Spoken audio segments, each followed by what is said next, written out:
All right, I'm just getting everything set up. Give everybody a few minutes to get in and get settled with us. I appreciate everyone who's shown interest in our series and appreciate each of you. I hope that we will have a good time tonight as we study through this interesting topic. So, let's see. Okay. All right, we'll go ahead and get started. Good evening, everybody. Welcome back to Faith, Feelings, and Mental Health. This is a Looking Forward live series where we bring faith and psychology together for hope, healing, and practical tools for everyday life. Tonight, our topic is anxiety, the nervous system, and trusting God. This is an important topic because many people experience anxiety and then feel guilty about it. They might think, if I really trusted God, I wouldn't have these anxious feelings. But tonight, I want us to slow down, take a look at this sort of anxiety through both a psychological and a faith based lens. Just want us to see that anxiety is not simply a lack of faith. Anxiety is often a nervous system response. It involves the body, the brain, our memories, our sense of safety, our stress load, and sometimes our spiritual interpretations of what's happening inside of us. And as last time, before we begin, I want to just offer a clear reminder that this session is for general psychoeducation and community support. It's not therapy, counseling, diagnosis, or crisis intervention. So we'd ask you, please don't share any private or identifying personal information in the comments. If you're in crisis or thinking about harming yourself or someone else, call 988 or 911 or go to the nearest emergency room. Okay, that being said, tonight we're going to talk about what anxiety is, how the nervous system responds to stress, how faith can support regulation, and a few simple tools you can begin practicing uh, tonight if you want to. Okay, let's see. Let me get us kicked off here. And all right, last time we talked about the idea that big feelings aren't bad feelings. We said that feelings are signals, not enemies. So tonight, anxiety is one of those big feelings. Anxiety can feel uncomfortable, it can feel overwhelming, it can make us feel weak, ashamed, or spiritually inadequate. But anxiety is trying to tell us something. It may be trying to tell us that I don't feel safe, I feel uncertain, I feel overwhelmed, I'm carrying too much, just carrying too much around. I need support. I need to slow down.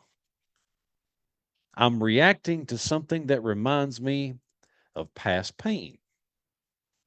So tonight, we're not going to shame anxiety. We're just going to understand it.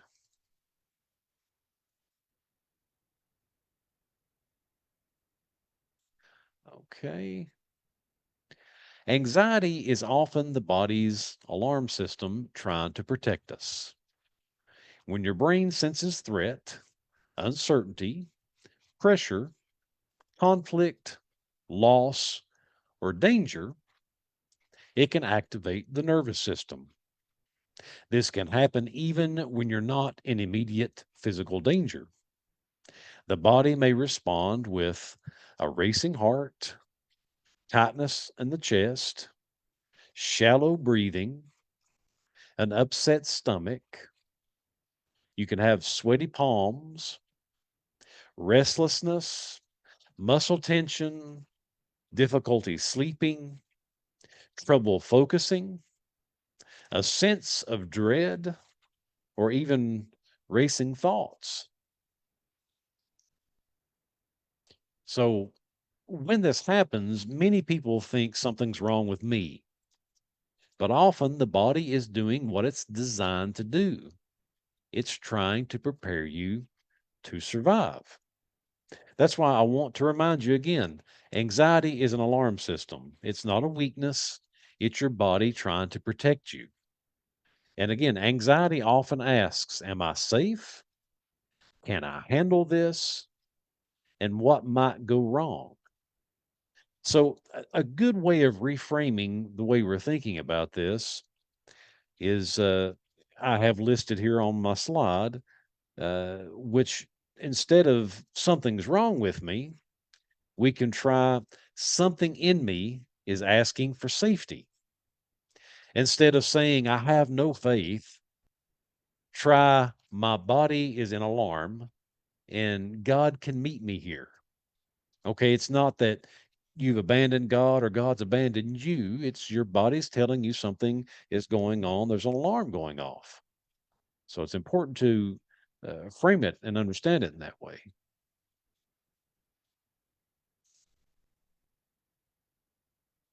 Okay. The nervous system has several common stress responses. And we'll look at it here. Your body has different survival settings. We have flight, which is I want to escape, avoid, leave, or run from the situation. Oftentimes we freeze, which means I feel stuck, shut down, numb, or unable to act. And in flight, I feel the urge to argue, to control, to push back, or to defend. Flight doesn't necessarily mean run away. It can mean that. But like I say, it can also mean to argue, to control, to push back and defend yourself. So, when anxiety rises, the first intervention is often not more information. It's helping the body feel safe enough to think clearly. It's hard to think clearly when you got all this going on and you just want to shoot back and respond as quickly as possible. And again, these responses are not moral failures. These are revival, or excuse me, not revival. These are survival responses. So again, they're not moral failures. They're your body's survival responses. So it's either fight, freeze, or flight. So it's important things to remember here. And again, as we go along and you want to put comments in the comments section, you got any questions or comments you want to add, please feel free to do so and share whatever you'd like with us. Or again, you could email me with the email that I've had listed. All right. Now, the issue is that sometimes our alarm system becomes very sensitive, almost too sensitive. It can respond to an email, to a conversation, to a memory. Maybe we've had a traumatic experience in our life. We may have many traumatic experiences in our lives, and some a memory is triggered. You get a sudden bill in the mail or by email that you weren't aware of, or that's jarring to you.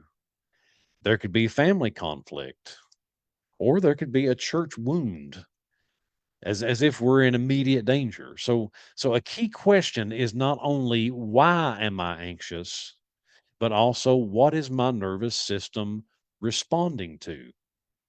Because again, this is not weakness and it's not you're too sensitive. It's just sometimes the alarm system that we have in our body is responding to something in a very sensitive way that normally it may not bother you, but all of a sudden, whatever's going on bothers you. So again, it's not just asking, "Am I anxious?"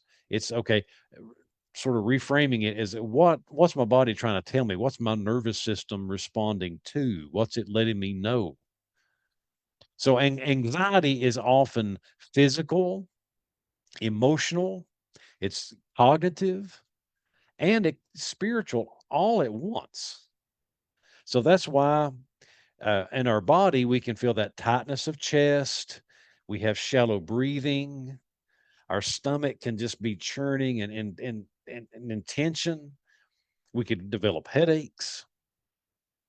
Our mind gets in that what if loops. It's constantly thinking, well, what if?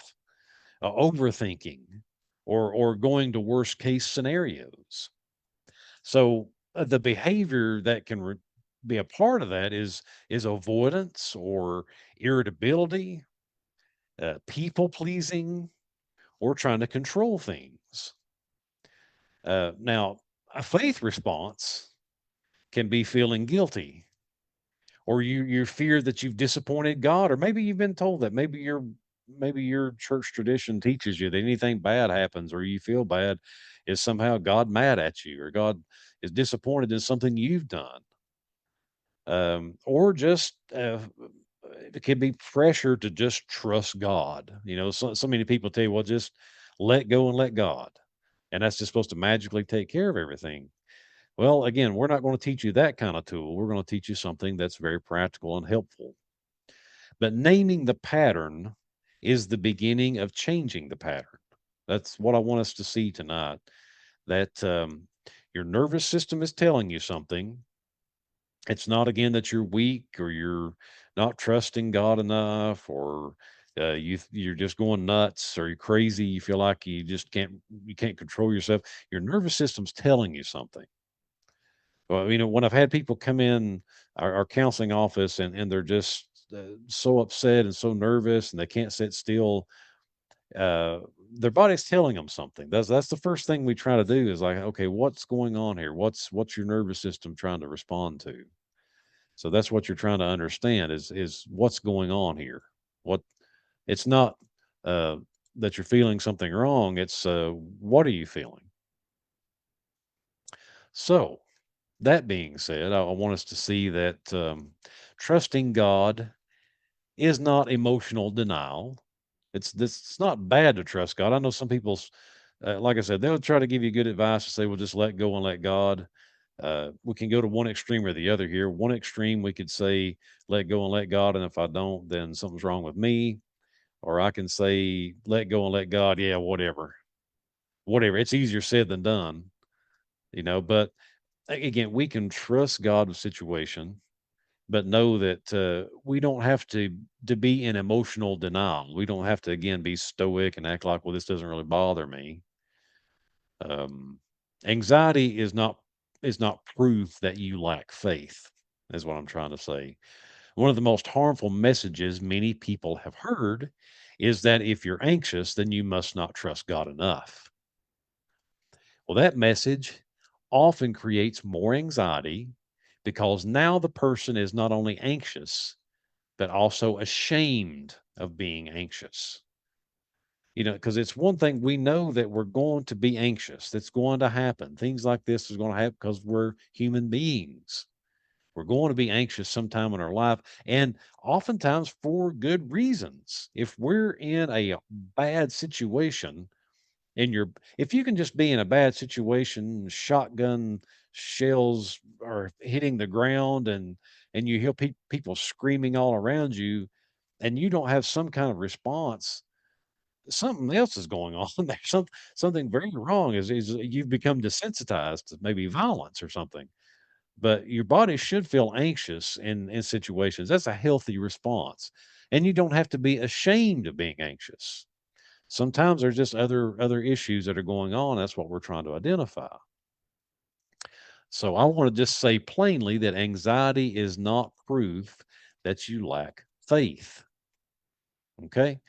Faith does not mean your nervous system never reacts. Faith doesn't mean that your body never feels fear. Faith does not mean that you never feel overwhelmed. Again, it would just be unsafe if you never had these feelings because you could be in very unsafe and dangerous situations where your body is, if it's not responding and not telling you something's wrong, then you could really be in danger and be hurt. Okay, so just know that faith doesn't require pretending that we're calm when we're not. Okay, biblical trust often sounds like honest prayer from an anxious body. That's why I've got Psalm 56:3 here. When I'm afraid, I put my trust in you. Notice the verse doesn't say if I'm afraid. Trust can begin while fear is still present. So prayer can be a place to regulate, not a test that you have to pass. Prayer can be very helpful if you practice this sort of thing and you have a lot of faith in prayer, then it can be something like a meditation or something that can be very helpful for you. So in scripture, faithful people often experience fear, distress, grief, uncertainty, and definitely anguish. So I said last week the Psalms are some of my favorites because the Psalms are full of anxious prayers. The prophets cry out under pressure and anguish and grief. Elijah became exhausted and overwhelmed. And we have the example of Jesus himself in the Gospels. Jesus praying in Gethsemane, experiencing deep anguish. Jesus did not teach anybody to pretend that we're not troubled in life. He brought his distress honestly before the Father in the example of the Gethsemane prayer. That means spiritual maturity is not emotional denial. Spiritual maturity includes honesty, surrender, wisdom, and embodied trust. So trusting God does does not always mean the absence of anxiety. Sometimes trusting God means saying, God, I'm anxious and I'm bringing this anxiety here in your presence. My body feels afraid, but I'm willing to take at least one grounded step. God help me respond wisely instead of just reacting out of fear. Or God teach me how to rest and breathe and relax and be able to be open to receive support. You don't have to try to uh, carry these burdens by yourself. When Jesus talks about the yoke being easy, that means not just because you're magically awesome and you can just take anything that comes at you. It just means you have a broader circle of support. We should be helping each other, and by doing so, we can receive support and we can lift these burdens together instead of trying to carry them by ourselves, as if to prove how strong we are, how faithful that we are. But that's not faith. Faith is being able to, again, do this in community, to love one another, to encourage each other, to help each other, and to receive the same help that you give. Oftentimes, I remind people, the counselees that we have, I remind them, like, look, all this grace and all this help and encouragement you give other people, it's great that you turn it on yourself sometimes. Maybe you need that grace. Maybe you need that forgiveness. Maybe you need that positivity and encouragement that you're giving everybody else, but you don't allow yourself to experience it. And oftentimes that happens.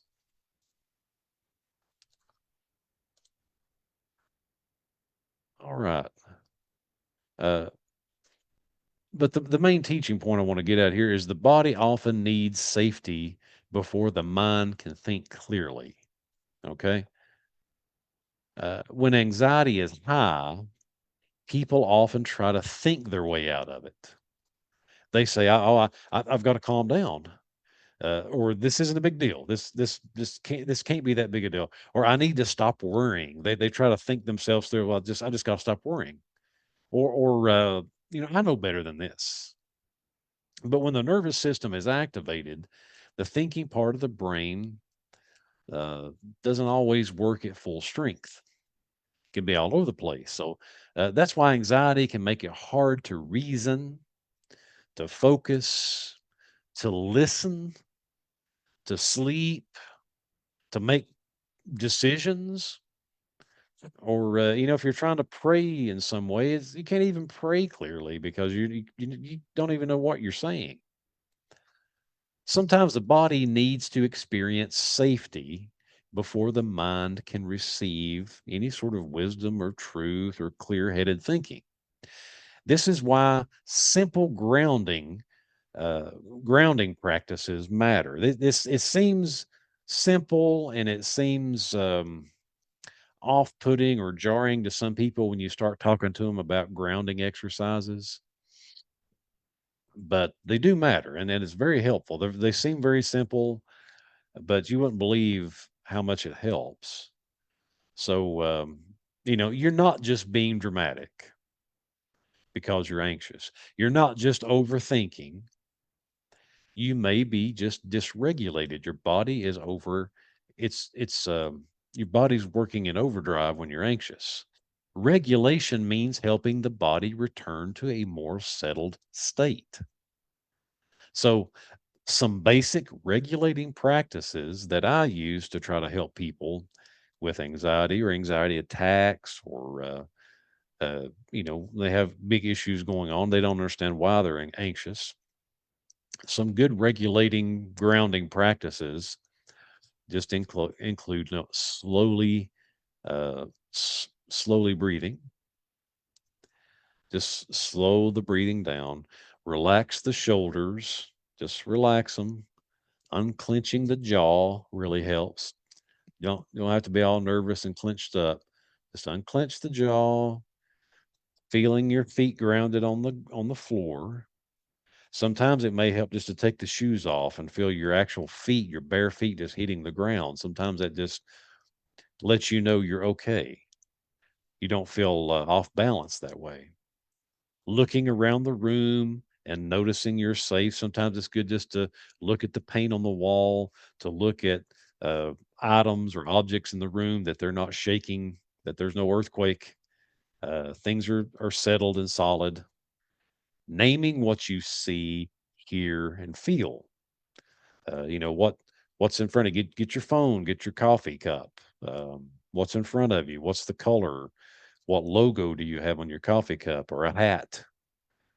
Taking a walk. Sometimes just getting up, taking a walk, feeling that fresh air, getting a fresh breath, talking to a safe person, somebody that you know that you can talk to, that makes you feel grounded.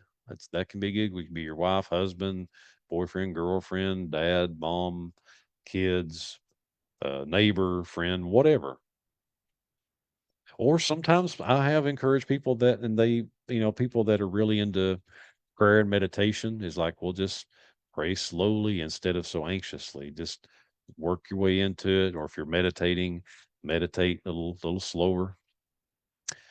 This reduces the stimulation and lets you rest a little bit. Sometimes the most spiritual thing you can do is breathe. So, sometimes, uh, you know, whether it's whatever you do, if you sing music or listen to music or whatever, sometimes still the most spiritual thing in the world you can do is just breathe, sit down, get a drink of water, stop treating yourself like you're some machine or a robot when you're not. Okay. This leads into the slide I have up now, where it's just a simple practice that we call NNR. We went over this last time. Name it, notice it, and respond wisely.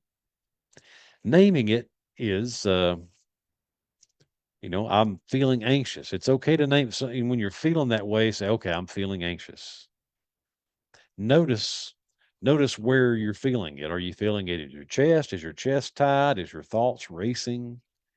What's happening? Are you feeling clammy? I mean, what's the response? What's your body doing? And respond wisely. Respond by, okay, I'm going to breathe. Just going to take a breather. I'm going to slow down, or I'm going to take one step forward. Again, this is not magic. It's a repeatable rhythm for bringing awareness, compassion, and your choice back online. Okay. So let's practice just a simple grounding exercise here. You can do it quietly where you are, whatever you're doing. But first, just place both feet on the floor if you're able to. Just put both feet on the floor. Take a slow breath in. Now exhale slowly. Let your shoulders drop. Unclench your jaw. Okay. As you do that, notice just those simple things help you relax and think a little more clearly. Okay.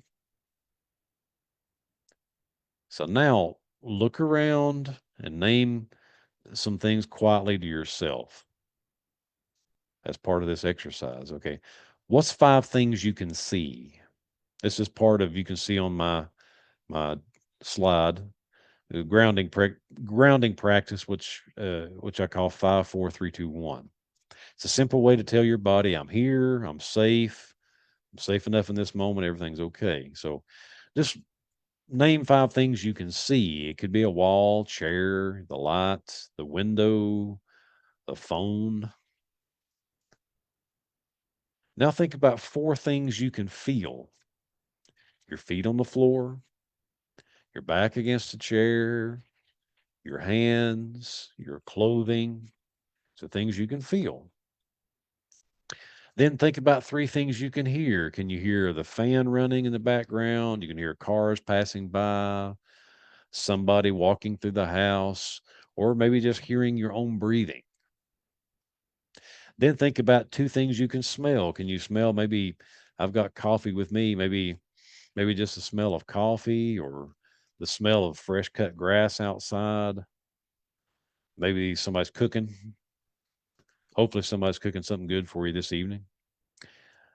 And then think about one thing you can taste or one thing you can be grateful for. Maybe, again, maybe drink your coffee, maybe drink your uh, Diet Coke, whatever you got. Or again, just name one thing that you're grateful or thankful for. Maybe just thankful for just being here with us and being with like minded people. Now say to yourself, I'm here, I'm breathing, I don't have to solve everything right now. I can take a wise step here. Again, this is not magic. It's a way of reminding your body that you're present in this moment. Okay. When we think about trusting God, we often think about believing the right thing in our head. And that matters. But trust is not only intellectual, trust is also practiced in the body. So a person can believe God is good and still have a body that feels unsafe. It doesn't make them faithless. It doesn't make them sinners and lawbreakers. It means their whole person needs care. We're looking holistically at this. So we can practice embodied trust. And what is it? What am I talking about? I'm talking about embodied trust. Well, taking a breath can just say, God, I'm here. I'm here with you. I'm here. Putting a hand over your heart, saying, I'm not alone. Taking a walk and releasing some of your anxious energy. Maybe reading something can help. I mean, if you want to read a psalm or a scripture or something, or if you got something else that you read, just read it slowly instead of trying to rush through something. Letting someone safe sit with you. Have a friend sit with you that you feel safe with. And you don't have to talk. Just sometimes it's good just to sit. Just be there, be present. Uh, or just, resting without all this guilt, this crushing guilt that you may be feeling because you don't feel strong enough or faithful enough. But the phrase, be still and know that I am God, is not only some theological idea, it's also an invitation to stop, striving so hard to be, I got to be more faithful, or stop grasping at things that aren't really required, and just return to presence. Just be where you are and know God's there. He's not separated from you. It's on our website. Not looking forward, but some of the other work that I do with our ministries is, you're not separated from God. Oftentimes we are in our mind, but God's everywhere. God's omnipresent. But we need to be gentle here, of course, because stillness is difficult for people who have lived in survival mode. For some people, stillness doesn't feel peaceful at first. Feels very threatening. That's why we practice things like this slowly. If you've had a lot of trauma and chaos and violence or abuse, uh, stillness can seem very threatening. Uh, it's I know we've learned that through the years doing foster care and things like that. We had kids come in, and you think a calm, loving environment would be calming for everybody, but it's not. It can be very threatening, or it can just be jarring for them because they're used to all the chaos that's going on and the craziness that they come from. That environment. When you're in a peaceful, still environment, that can be very off-putting or threatening. But trust grows. It grows through repeated experiences of safety, support, honesty, and grace.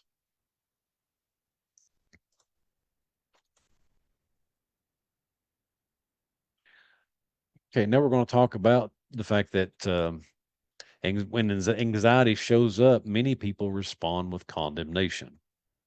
It can be other people, or it can be just yourself. Because oftentimes people say, "Well, what's wrong with me? Why can't I just get over this? Or I should be stronger than this. I should have more faith."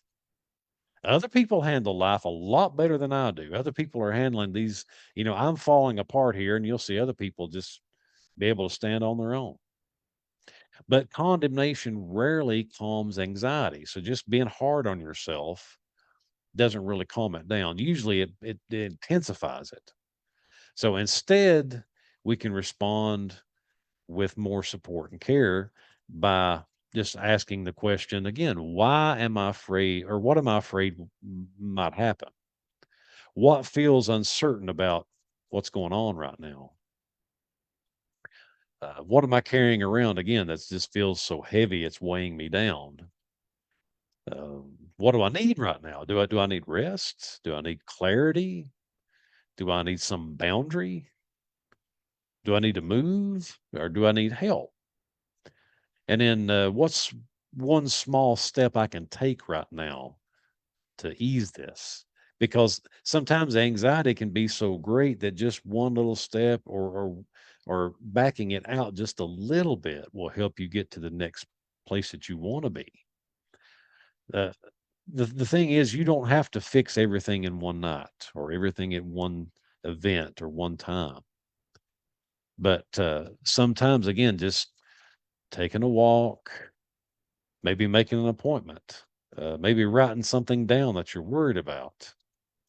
Um, Maybe again, just breathing in and out slowly for just a few minutes will keep you from spiraling out. But just a few steps will get you maybe, where you need to be, at least a little closer than what you were.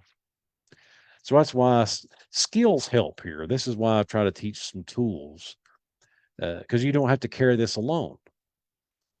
Okay, so it's good to reach out when anxiety is persistent, it's worsening, or it's disrupting life. If your anxiety just uh, causing lots of issues, it's just disrupting everything, and you can't focus on anything in life. You can't go to work. You can't uh, talk to your spouse. You can't even deal with your kids.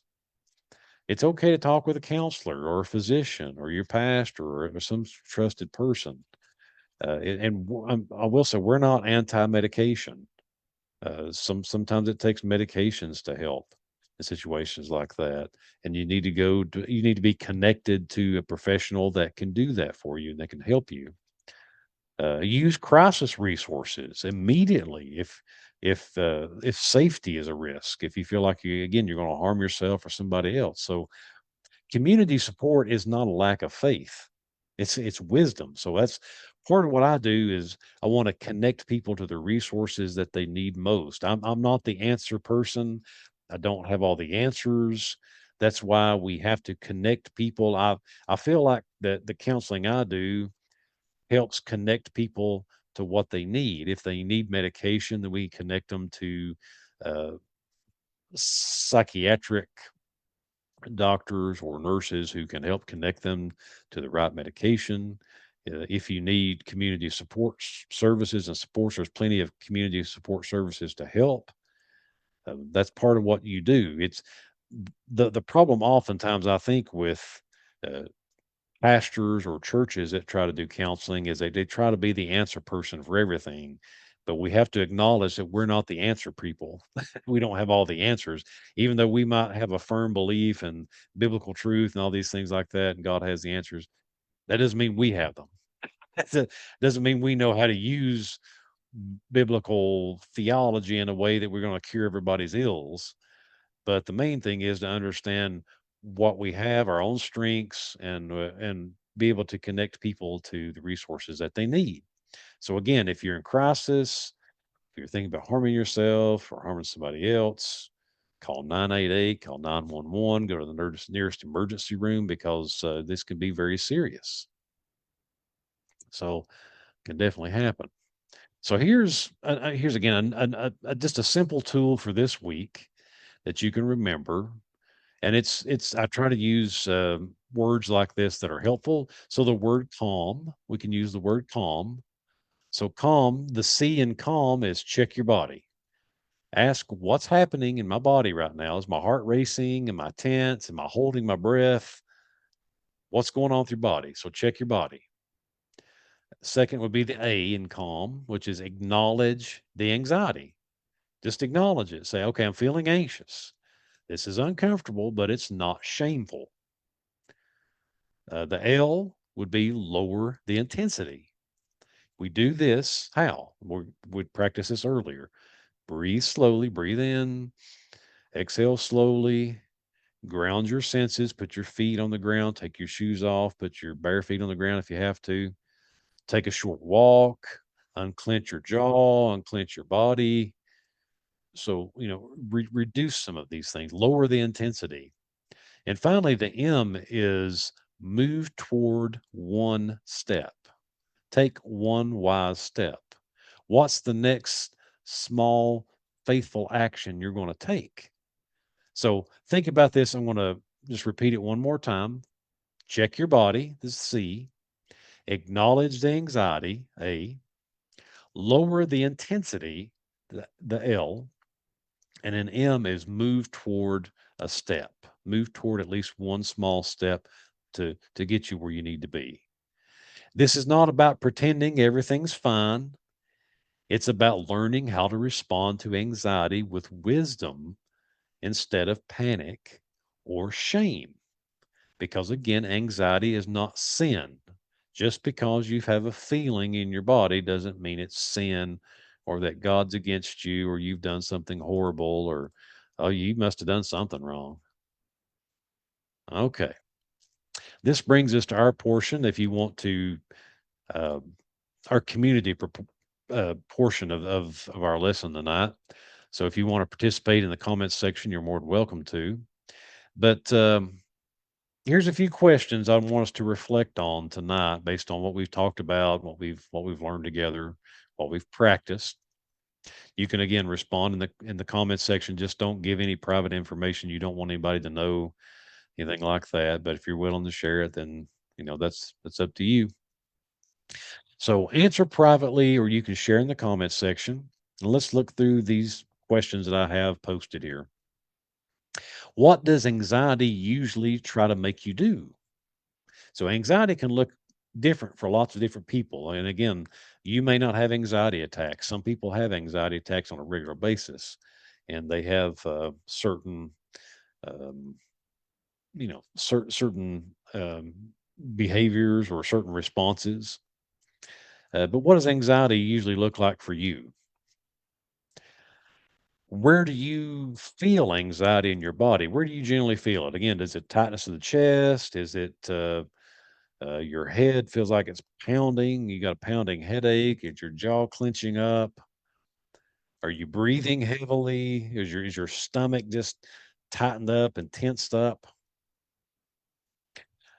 And then what faith phrase has helped you and what phrase has harmed you?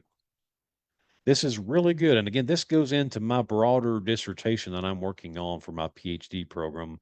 My dissertation is involving religious trauma and spiritual trauma and things people have experienced like this. Because again, there is a positive side to religious traditions, the Christian traditions, but there's also, we have to acknowledge that there's negatives. If we never acknowledge the harm and the negativity, nothing will ever get any better.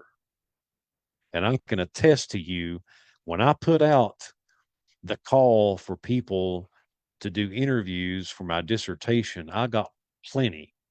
I got more than I can get to. So there's lots of people who have experienced religious trauma in all types of religious traditions. So and I'm just focusing on the Appalachian region. So what faith phrase has helped you? Does it help you to know that you can trust God and you can lay your burdens down? Or Jesus says that his yoke is easy, his burdens are light. Those types of phrases help you. Or again, what phrases harm you? It could be the same very phrases, because it could make you feel like I'm not strong enough, or I'm not faithful enough, I'm not living up to God's expectations, when oftentimes in reality you're not living up to other people's expectations and they're trying to tell you that God thinks this way. So again, I don't mind the whole let go and let God thing, but again, that's on a spectrum.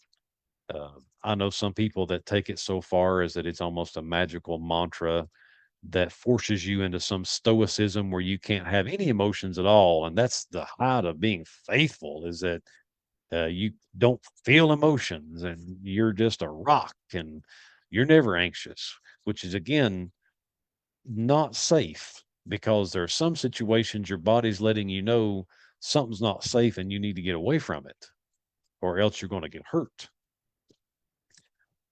And then on the other end of the spectrum, let go and let God. I don't want to just dismiss it, because some people, I have friends, they hear that phrase and they're like, oh, forget that. I've heard that my whole life and that's never helped. So let go and let God can be a good phrase. There's, good and bad in all these things. And then lastly here, what is one safe, wise step you can take this week? If you're feeling anxious or anxiety, what's something that you can do? Because again, I've had some people that are so crippled with anxiety that just getting up out of bed in the morning is a world changing event for them. And at the same time, it's very difficult for them to do.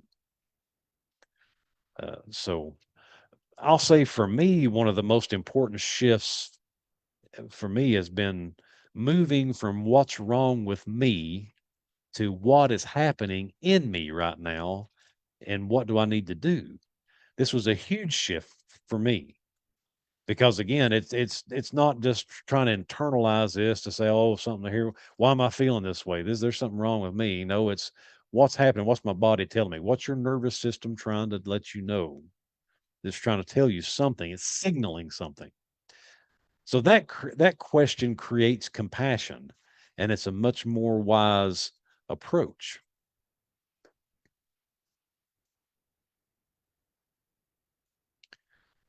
All right, let's review what we've covered tonight. And I appreciate each of you that's been on with us.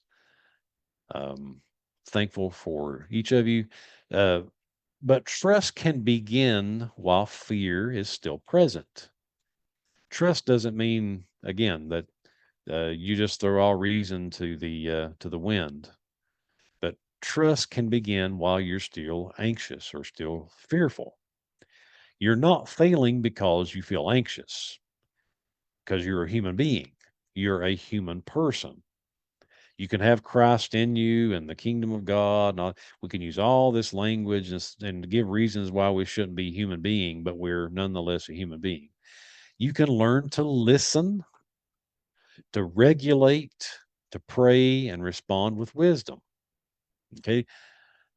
Anxiety is often a body brain alarm system. This is what we've covered tonight, just as way of review. Anxiety is often a body brain alarm system. Anxiety, secondly, anxiety is not proof that you lack faith. We've made that very clear. You can have plenty of faith and still have anxiety. The nervous system may need safety before the mind can clearly think. You can't clearly think about anything when your mind is racing and you're so anxious that you can't sit still. Fourthly, trusting God can be practiced through the body, not just in the mind. Not just because we're always talking about we got to believe, you got to believe more. And believing involves the mind, but sometimes you got to put the body to practice.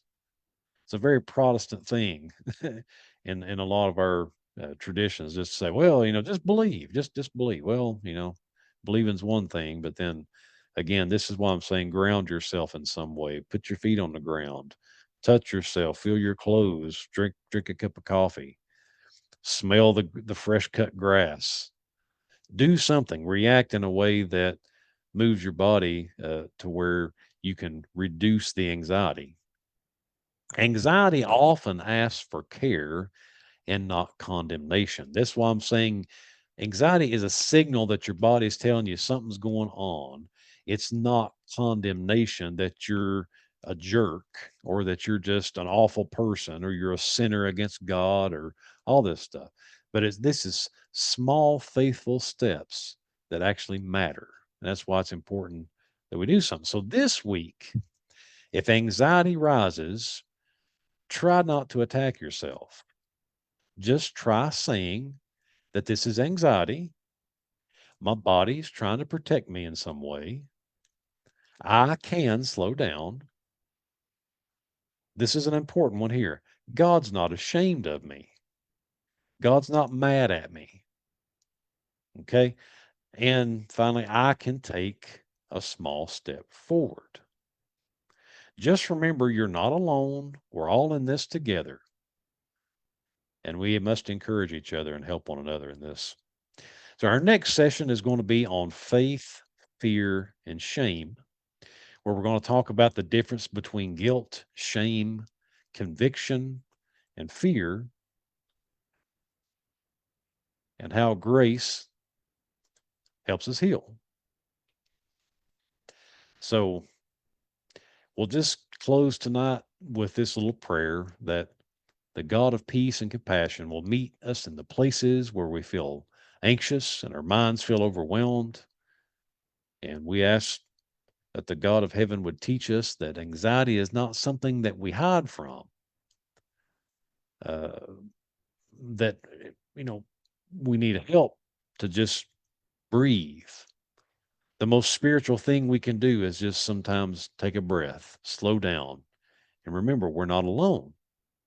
And I pray that God gives us wisdom just to take a good small step forward, the courage to ask for help, and the grace to treat others with compassion, and not just others, but treat ourselves with the same compassion as well. So I hope that you will have a great week. We'll meet again next week, and I hope that you continue to be blessed with what we're doing and that it's helpful and meaningful for you. So have a great night.